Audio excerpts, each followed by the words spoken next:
Hey everybody. So I read in the comments somewhere that some of you aren't entirely sure how to use the Big Medium Small Modelshop Greebles pack that I made in collaboration with the team at Big Medium Small. And I figured we should just take a quick look on how to get started building spaceships or anything really, and sort of the initial process that I use when I use it. And I'll sort of explain my thinking while I dive in so that you can get sort of a holistic overview of the parts and how best to use them. Yeah.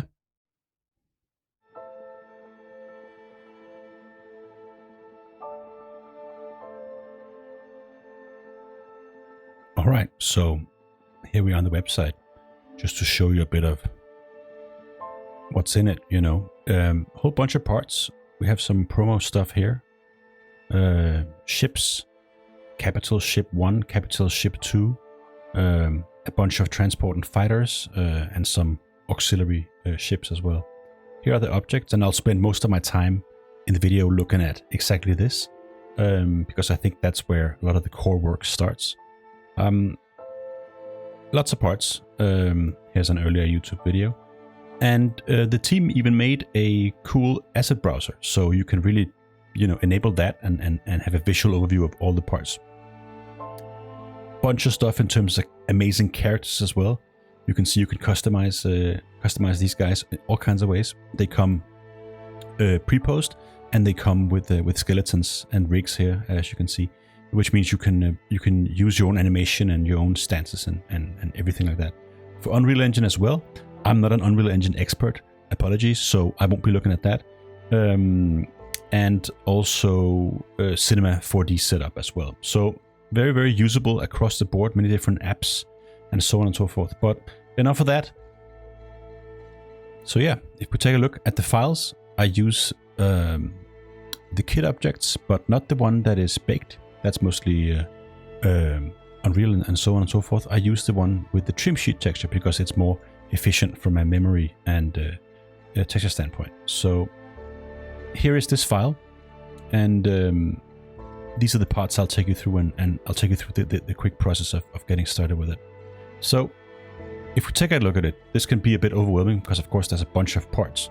But the first thing to really notice is these parts here. They're large in the sheet, and they're quite intended to be used as quite large parts in the kit as well. Let's try and stack them sort of for scale. We have these guys. We have these airlocks and ports here. They can go maybe next to it. Then we have some, let's say, these engine parts here.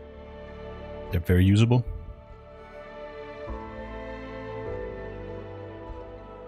And then we have these cockpits and wings. They can come down here and live down here.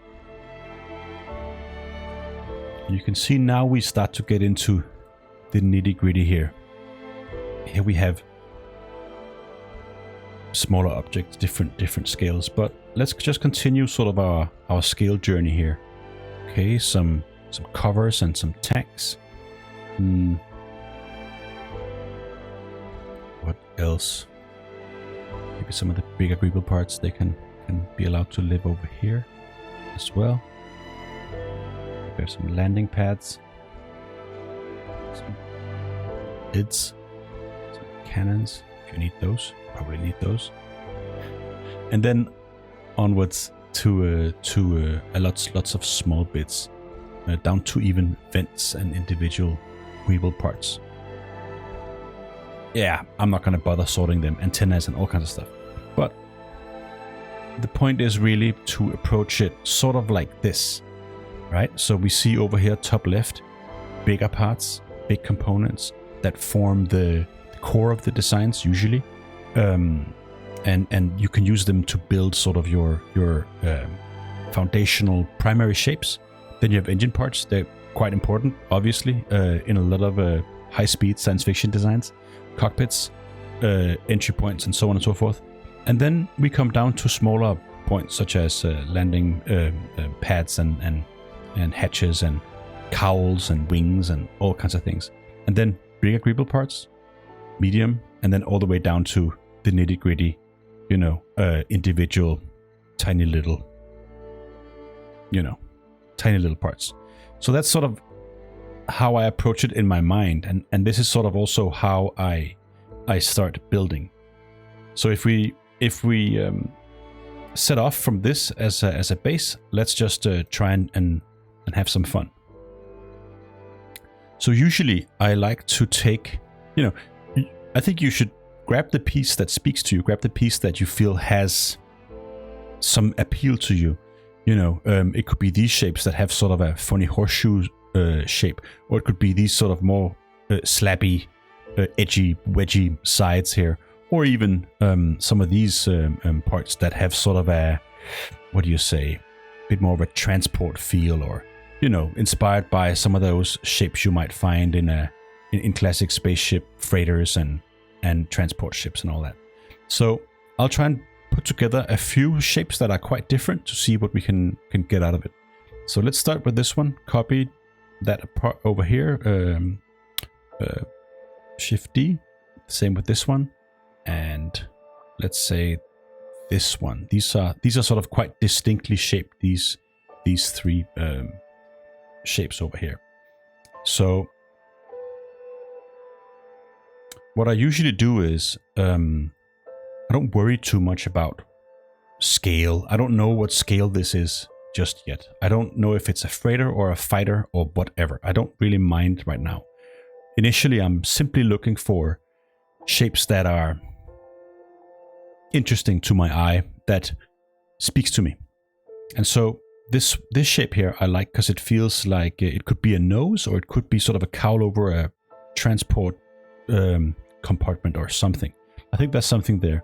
This one, of course, has sort of an interesting tension and dynamism to it. So we will just see if we can plop that in here somewhere.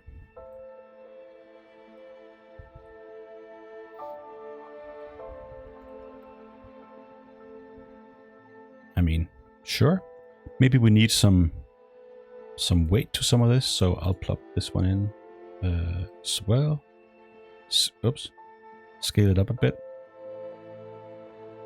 And you can see that the thing about this, the way it's textured, and the thing about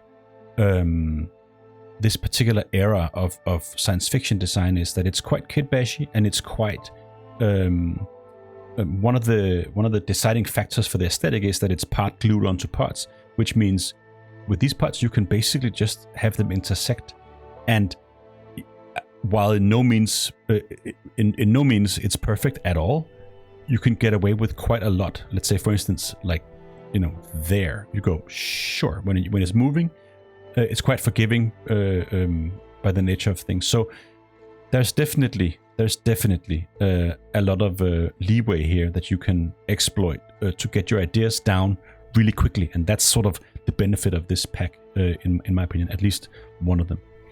So okay, we have some interesting shapes here. I think I like that forward swept flavor to it. It's a little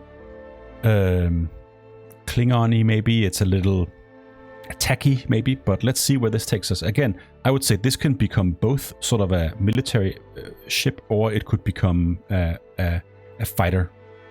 Actually, later I'll do a little test for you guys so you can see what I mean.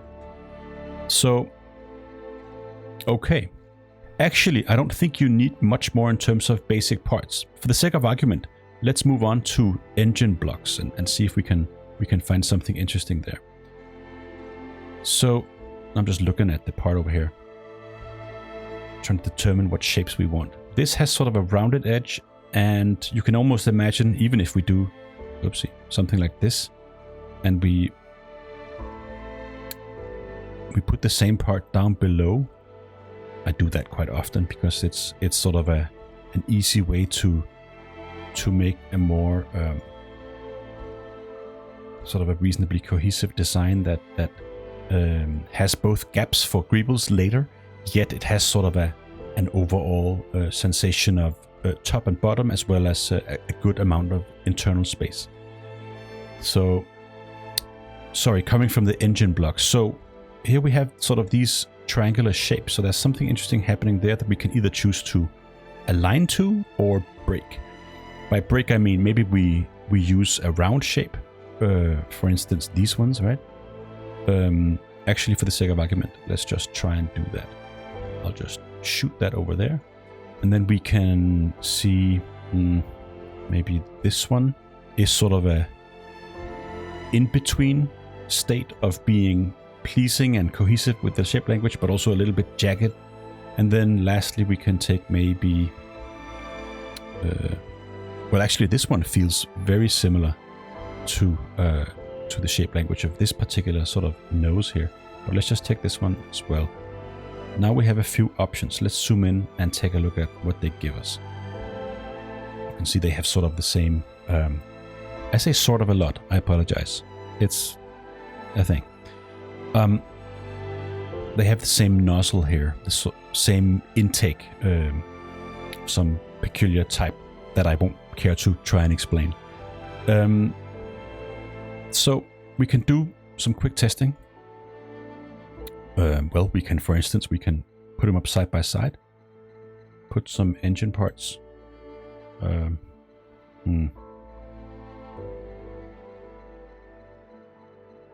some engine parts up. Just copy them out. I don't worry so much about centering them right now. I think it's not super important at this point. Besides, I think sometimes it might add a bit of chaos that can work in our advantage. These, I think, would fit quite well. At the same time, it's almost like it fits too well. Let's see here.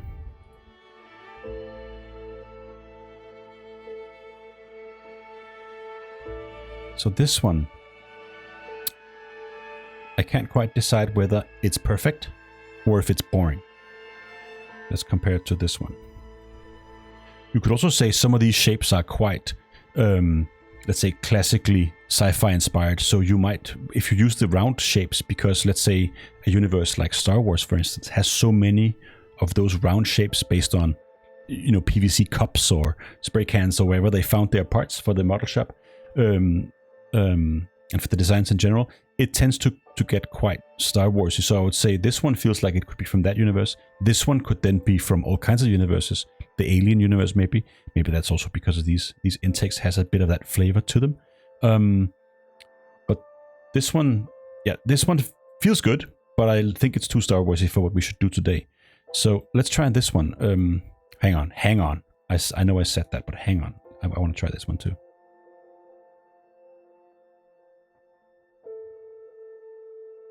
And then the question is if we should do one or two, yeah? Oops.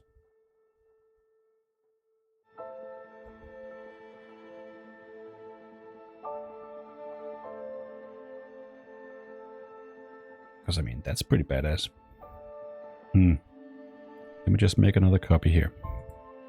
Then we delete these guys. Copy these guys over. You can see, don't really care about alignment yet. It's not about alignment right now. It's about feeling good about the basic design that we're creating. So we can always fix problems. Or not. We can choose to not fix problems. That happens sometimes. But so I like this here, that there's some complexity to the layout. And I think I like that it has, you know, 8 engines or 4 engines, depending on how you look at it. But it feels powerful. And I think that's really cool. This one starts to feel weak in comparison to this one. So what we could try is do the same with this one. Namely, duplicate the engines out and see how that feels. You see what I mean? It's almost Japanese inspired or alien inspired. This could definitely be sort of almost Macross or something, where this one, of course, again has that somewhat Star Warsian feel because of these relatable intakes and whatnot. I like this one. I love these ones because they make me feel, I can almost hear how they sound, you know what I mean? And this one is a little bit boring, but let's say, I think this one feels really good and solid. I like that. And now then the challenge would be to add some of the excitement from the other designs onto this one. See if we can make that work. So I'll just delete these 2 versions here, and we can take this one again. And look at it with critical eyes. So, okay, so the thing that I'm seeing here is I like the shapes. I like most of what's going on. it feels a little snubby. It feels a little chunky to me. But maybe we can... what happens if we scale these ones? I gotta disable the outline, because the outline is so distracting when you look at it. That's a little better. I feel it's a little short now. It's a little bit stubby. Hang on. Maybe we keep the height of the engine blocks, but we extend the ship in general. So let's take these guys, move them backwards a little bit. Maybe scale this one up and forwards. You can see I'm trying to get the best of both shapes. I'm trying to get both the sort of square butt and the round butt at the same time. I'm trying to get both of those effects to work. And then we have this one, the sort of container part, or whatever it might be. We scale it up a little bit. So you can see as I'm designing this, I'm constantly moving the camera around it to try and get a sense of how it would look in motion. I think that's pretty good. This is very typical me, by the way. Obviously, since I'm doing this live, it's going to be home territory, if you know what I mean. But I feel like it's getting a little skinny down here at the main body. Now we can go back into the catalog of shapes and see if we can find something.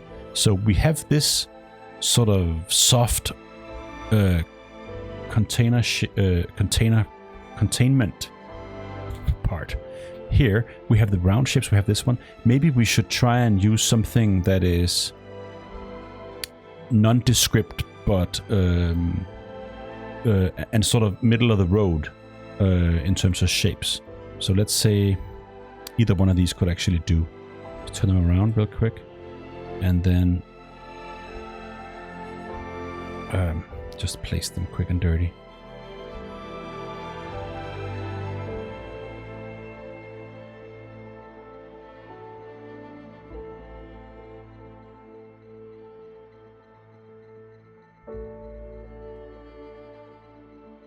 So when you do this sort of stuff, what you can consider is how the lines cross each other.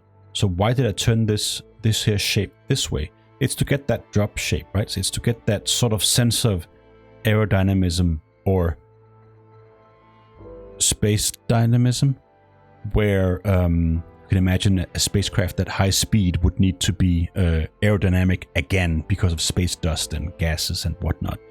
I read that somewhere in a sci-fi novel describing light huggers as big, black, near light speed crafts wrapped in ice. Anyway, that's another story. But I like the idea of adhering to aerodynamics even in space, under the guise of it being needed at very, very high speeds. Of course, also beneficial if you go into atmosphere and whatnot. But so the first part of this shape is to align to the drop shape of the ship. The other thing is so you see this shape here, it sort of is the opposite of this curve. So there's a tension that happens in this particular space here, which is really, really interesting. Let's turn it around and see what happens if we do that. So now these two shapes are aligned, and that can either give us a better experience or not. Actually, I think this works really well. Interesting. So I was convinced that the drop shape was going to work better because it created sort of a dynamism and a tension between shapes. But when I tested out, I like this better. So the solution is simple. We go for this one, and that's this is really how I play with this shape. So it's just an explorative time where, as I dive into the different shapes and I lay them out, I discover the model as I model it, as I build it. It appears to me and it tells me what it needs, or maybe it doesn't, but I fool around until something happens that goes click, and then I say, yes, we put a pin in that idea, and then move on. So now what's happening here is it feels a little odd down here. We can melt it into the body, or we can use that as an excuse to, let's say, maybe we can build sort of a, let's say, again, sort of a, I apologize, but it is what it is. Here we can have we can accentuate the roundness of the butt of the craft and attach it to this part that goes up here. So let's see if we can find more of that, those round shapes down here. Yeah, so we have this one, we have this one, and we have these round ones up here. Let's try these two, see if we can make that work. I just beam them over to this point here. Let's center that a little bit more. Okay, so there's a few ways of going about this. The first one is just to put in the shape that you just found here and just play with the scale and see if you can find something that can work. I mean, I was thinking something like this, something like this. Yeah, okay, that can work. What happens? Oops, what happens below? Well, some weird stuff happens below. We can look at that later. So that's a pretty good, that's a pretty decent option, I think. It comes in like that. All right.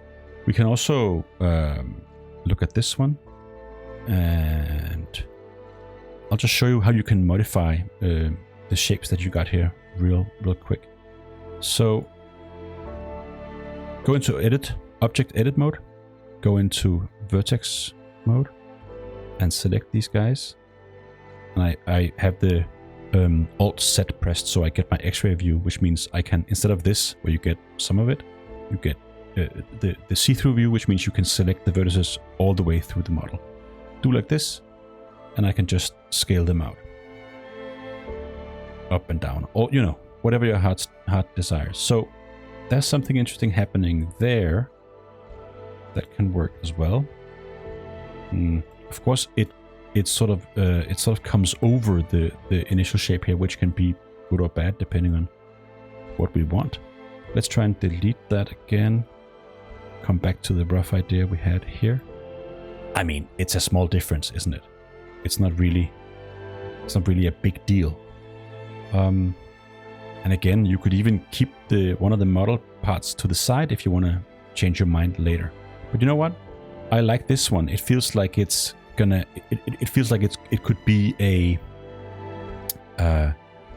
anchoring point for a radar or weapon system or something. Okay, so bye-bye with this one. You could keep these. Sometimes I keep 5 or 6 versions just to maintain them. With the pro of that, of course, being that you can always come back and just double check your ideas. The downside with that is that you introduce sort of a level of doubt and a level of uncertainty in your own process, which I find can be quite detrimental to the confidence I need when I do this. I know it's quick, I know it's dirty, therefore I'm very confident. It doesn't matter much. And that confidence allows me to explore quite freely, which I think is really, really beneficial when it's so blocky. And I mean, if we've built this pack for you, you can just do whatever you want with it. Who cares? It's easy to disrespect the foundations that somebody else built, and then with that in mind, you can actually push it further and do some really cool things.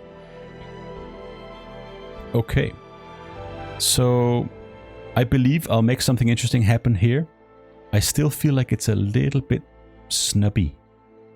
Maybe we scale this rear back a little bit. Now that's okay. Yeah, we gotta have that down, so we gotta see that rounded shape there, because this rounded shape is what accentuates the radar weapons mount or whatever it's going to be. Maybe we want to make that a little bit taller as well, so it comes up a little bit. Yeah, that's a little better. There's something about, I mean, the subtlety of shapes peering out over other shapes and things like that. That'll be a continuous tweak back and forth as this build progresses. I feel pretty good about the overall layout. I feel pretty good about sort of this golden ratio we have on the cross member to the engine parts, and how that relates to the rest of the body. It's a little bit slim at the end still. Let's see if we can chunk that up a little bit. Yeah. So that's a pretty good sign. Now I think we should start populating it with details. To sort of give it a use and thereby understand what other needs the shape would have. So for instance, if we remember our radars, the radar idea I had, okay, I guess they're all the way down here. Oh, all right. So we can take some of these, and they got moved back here, and we can just quickly plop them in to this container shape that we made, or this sort of area here. Oops.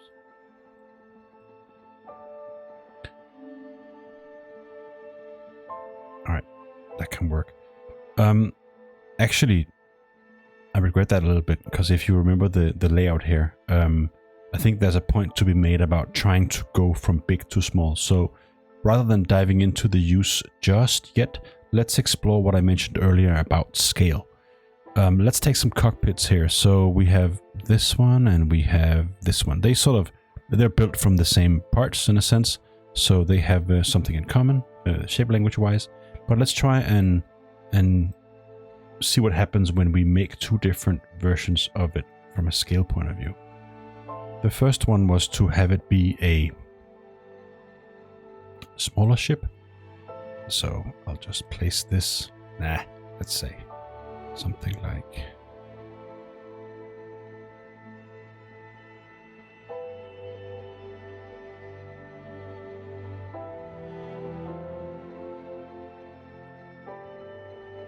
maybe something like this.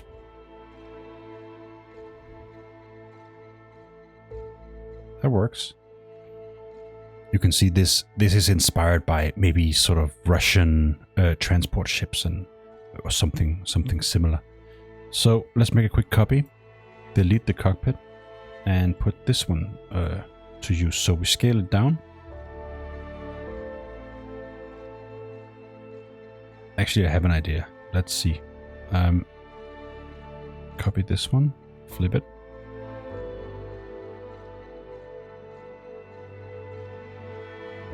Place it circa in the middle, and then let's see if we can find. Okay, we'll use this one. This will be fine. This can become a tower for this little bridge component that I made here.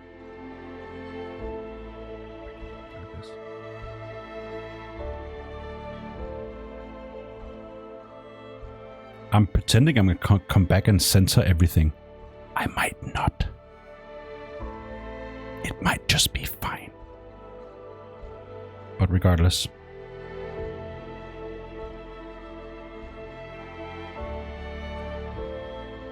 And you can see I'm always looking for interesting ways to create tension in the shapes.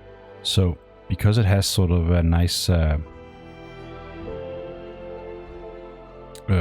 vertical shape here, I'm looking to give it the opposite on the other side here. Again, same trick. I just go in and I choose the specific vertices that I want to change, and I do that. Okay, not perfect, but it's fine. It's fine for now. You can see a lot of times I mention that it's fine for now, and it's really the mindset that occupies the sort of the front of my brain, if you will, as I build this. It's not about perfection. It's not about solving problems as they arise. There's good things to say about doing it that way, for sure. But as I mentioned before, this is mainly about ensuring that I have a free flow to allow me to explore the big ideas first. So, talking about these two different scales here. Here we have a aircraft, spacecraft, which is what? 30 meters long or so. And over here we have something that is more of a 60 meters type thing. So I'm just going to select this one and deselect my circumference there. I mean, this can work as a transport, right? And this one, I like this. It feels a little silly. It feels like a little bit like a goose or something with this cockpit. I kind of like that. I think it has a charming and kind of cool thing going for it. I do, however, feel like the engines are more appropriate for a bigger ship. So Okay, I'll tell you what we do. We'll delete this one. We'll say bye-bye. And then we go and focus in on this one again. And I think we should look at how to make the engines feel a little bit smaller. We have this one as well. That's a pretty interesting shape, but I just have an idea. I just want to try that out. Oftentimes, what you can do with this pack is you can take objects that you already have and just move them around and scale them a little bit. And depending on what you do, you can make objects that feel like they belong together. Obviously, as you can tell, the shader, the AO and everything has sort of an effect. You can notice how it gets dirty and how those colors sort of travel across the surface of the shape. That's because of the shader. And that means that here as well, you can see these sort of markings here from this particular shape. That makes it quite forgiving as well when you intersect shapes, and it feels like they've been dirtied up as they are. They've been dry brushed and runny gunk has been sort of streaking across. You can see that here as well with this shape here. And that means it's very forgiving when you put shapes together like this.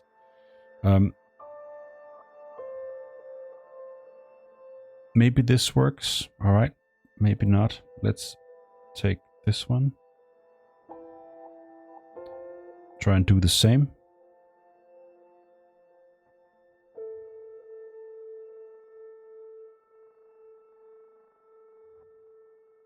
Oftentimes I like when shapes intersect in interesting ways, and you can get sort of some interesting results with that. I talked about scale before. I'm not really sure if that's solving it or adding to the problem of scale. Maybe it's too early to concern myself with scale. Maybe I should just concern myself with if it feels good or not, and then let's say solve the scale issues later, or even you can add and append the shapes to make the scale appear differently. Of course, if it's a big shape and you want to add a sensation of scale, you can add super tiny greebles and parts to it. And here, maybe I could add an intake or something.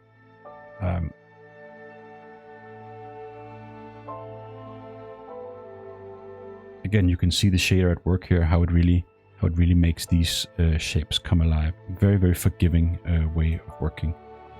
I'm not. I like the fact that the cowl comes down and out, but I'm not sure I love these guys here. So let's try and select them and see if we can get all of them. That should be good enough. I'm using Control L to choose the entire object once I'm in edit mode here, and that allows me to easily edit the master objects from the file. So let's fill out this negative space here with something else. I think that can work. Again, we could go to the engine. No, you know what? I think I'm going to show you guys something. Let's take a part like this. Unclock. Oh, I reset my 3D anchor point there. So, do you remember what we did with the this here cylindrical shape? I'll try and do the same with this engine just for giggles. Where would I want that? Maybe somewhere there. Let's choose a view that is on the front. We choose our vertices. And then, is that? Oh, there we go. So that's the X-ray view there, and I can then drag it down. Now we can see. Of course, this textures and stuff stretches quite terribly, but this can also be a fun way to play around with the shapes.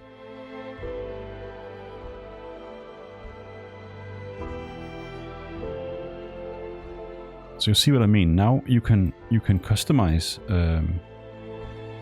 how you use these quite easily, and because they have that very forgiving way of intersecting with each other, you can customize your own engine blocks and things like that very easily.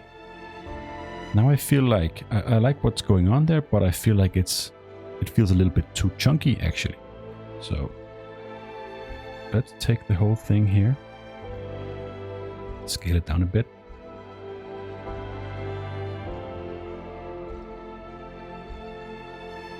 It's a little too short, maybe. Okay, maybe we put a new end on it, although lots of interesting things are happening here with the exhaust ports. But just for the sake of argument, let's try and dive in further into the pack here, into the detail level, and find some exhausts. We have some over here. Cool. What should we do? This one. I think I'll start with that.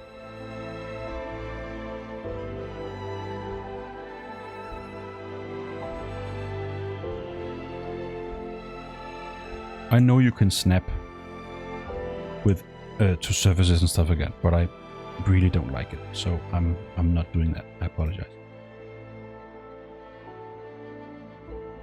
There's certain workflows that have become so ingrained now that they're kind of challenging to let go of, if I'm honest.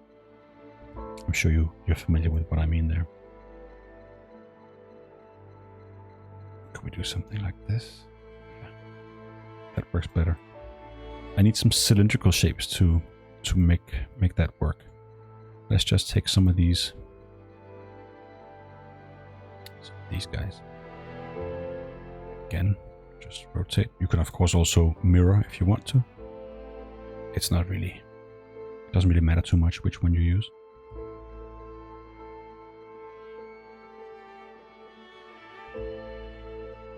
And you can really see how few damns I give about the detail of this. It's not super important. You can see how these intersections sort of it works, although it shouldn't. Huh.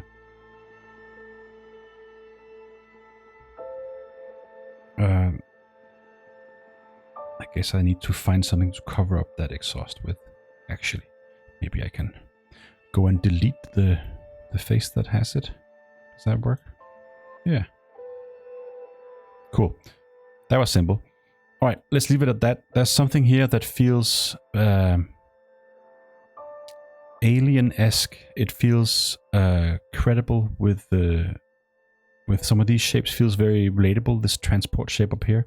Now I would say though that the nose becomes a little heavy compared to the thinness of the main body and the engine. So I think we should slim this down a little bit. Move the cockpit back down. All right. Yeah, that works. Okay, so copy the engine over. Yeah, choose both of them. Just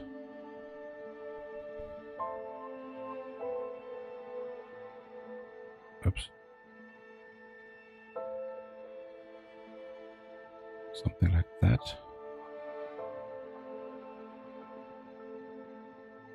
I think we need to come in and touch the, yeah, there we go. All right, something like this. I feel like we have a good base. You know, you can see how it can you can just keep on doing this and iterating and coming back and forth, and that's really the point of it. The point is really to let go and just enjoy it and have fun. The challenge sometimes can be to know when you're done fooling around, right? And to really know when to commit to the design that you have. I would probably do this for another hour. Sit here and wiggle these shapes around. But for the sake of argument and for the sake of this video and this sort of introduction to the pack, let's just say that we're happy where we are, and let's add some more layers of detail. So if we're working with something that feels like it belongs in a 1980s science fiction universe, the greebling is sort of a key part for that. And oftentimes I model shapes that would lend themselves well for that. For instance, when I see this, I almost imagine that you could have a spine on this ship in which we have sort of a crevasse where you can place these greebles. Let's try and do that. You know what? I'll use this ship that we left over here. Because there's something going on here that's kind of interesting. You can see I've built these shapes so that they have interesting propositions to offer, if you will, for you and well, for me. But this shape here, depending on how, oh, see, That's interesting. Now there's sort of a socket here in the middle of the back, which feels kind of credible. Depending on how you place it and how you scale it, it can really become many different things. And the shapes of the objects are often made so that they offer many different opportunities for variety in your builds. Yes, I like that. That's cool, and it works really, really well for the argument that we're making. All right, so you could do that with wings. You could do that with the main body. You could do that with engine components, and so on and so forth. But for the sake of argument, let's go to some and find some greebles here. We find some objects that are long and thin that would fit into this area nicely. Copy them out. Selection to cursor. They're placed here. Now I can take them and move them around. And I could even, I can choose to go bigger than the crevasses in that model. Angle them around maybe a little bit. To get sort of a chaotic, organic look. Or you can choose to have them align much more clearly. Let's try and see if we can get a use of this. Yeah, that works fine. Wasn't there an angle thing here? Ah, okay, later. Making them fit in the scale is an easy way to get a quick win where it just looks like it belongs, Again, here we have that crevasse here. We scale this object up circa here.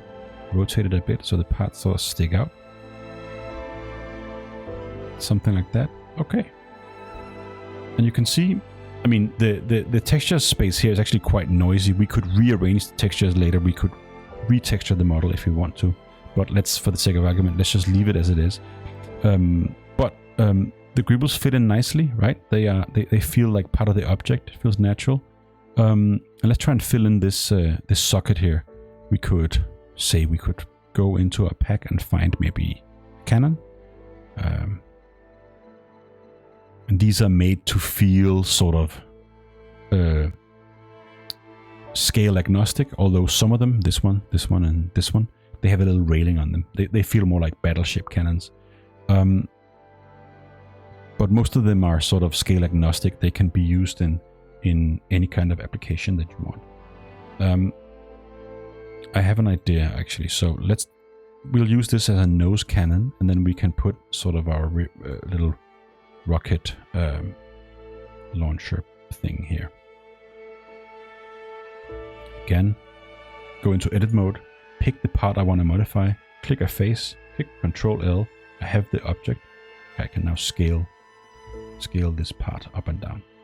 Do this to make it fit into this socket here a little bit better.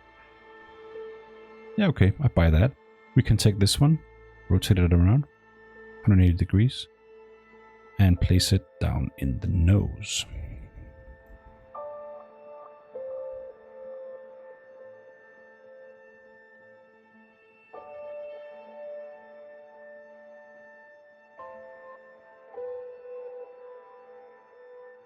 Yep. Maybe we blend that with some radar sensibilities. We find a dome somewhere. We go down into the smaller parts. Here. Yep. Here we have some domes. Let's take 2 of these to make it feel like there are different types of sensors out in the nose of this ship. 90 degrees, there we go.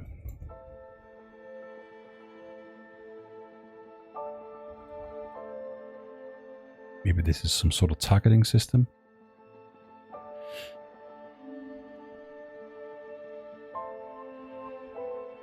And maybe this is a radar for the ship itself.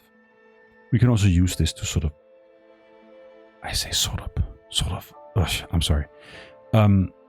We can use this to obscure some of the problems in the model and some of the chaos that happens with this type of work. And by merging shapes like this, we can get away from it. We can hide it, we can mask it, if you will. Oh, what am I doing here? There we go.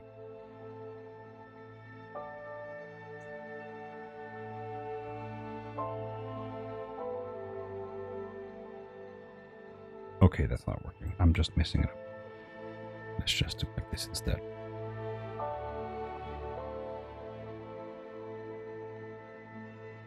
All right.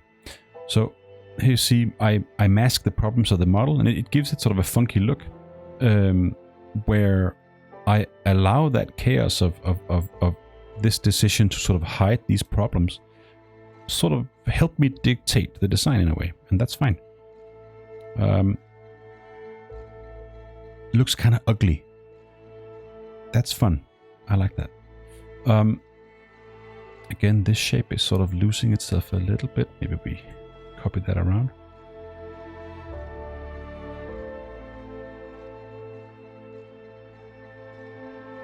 Now we have this inset for what could be an intake or a vent or something.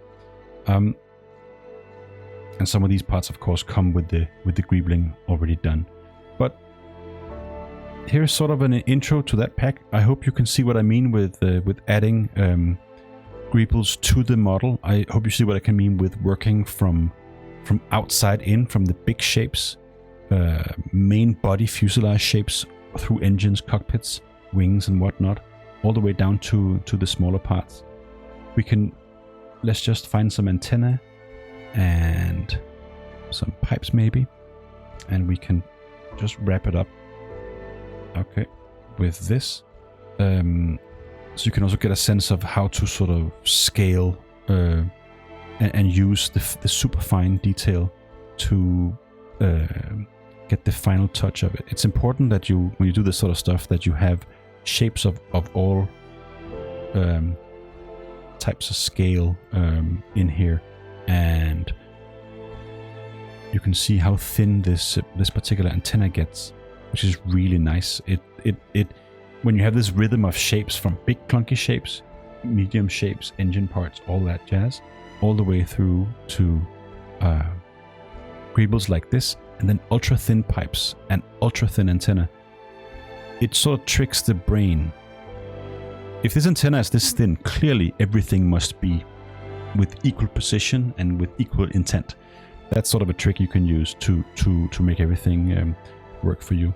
Yeah, so this is really how I use the pack. It's how I model a lot of my design work. It's how I do it rather quickly and rather effectively, because of course the time put into the pack is quite immense. So I hope you enjoyed this little intro video. If you have more questions about the process, put them in the comments. I'll do my best to answer.